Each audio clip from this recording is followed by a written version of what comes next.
transformation we can see in Jaisakthi when compared to the previous meeting.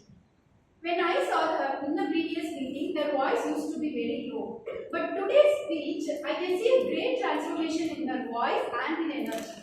So the purpose of the icebreaker speech is to introduce herself to the club, and the speech has a clear opening, body and conclusion. I am happy to say that you have met the objective. So you have a clear opening, you have started speaking about yourself, the school you studied, and speaking about your parents, and then you spoke about how there was a message in your speech.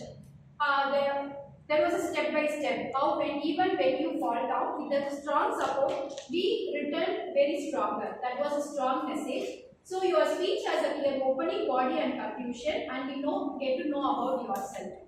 Now we see what are the strong points in your speech. As I have mentioned earlier, you showed a remarkable transformation. Your voice was very loud this time, and it was a great energy. And you had a wonderful smile throughout the speech.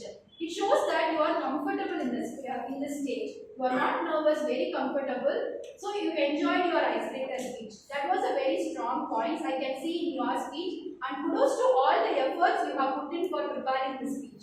Without using notes, without any interruption, the speech was very smooth. So these are all the strong points I have seen. Now coming to the recommendations, that is one recommendation I have, because sometimes you started seeing down. When I think you might have forgot the speech, or sometimes you started seeing down. When you reduce that, it would have been very much better. You maintain the eye contact, then that would make you even more shine brighter in your next speech. That is the only recommendation I have. So overall, you have a very great, you have given an amazing speech today, with great transformation, energy, and with a clear voice, engaging speech. Just this, try to work on your eye contact with the audience instead of looking down, so that your speech would be even more brighter. So over to you, Gavelier.